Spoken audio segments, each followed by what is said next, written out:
தினமும் செய்தித்தாள் வாசிப்பது எனக்கு பிடிக்கும். அதுவே அரசியல் தலைவராக உதவியது.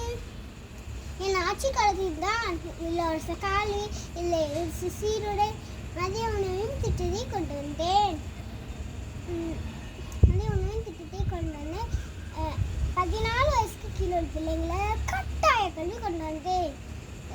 முதல் கட்டமாக 6000 பள்ளிகளை திறந்து வைத்தேன்.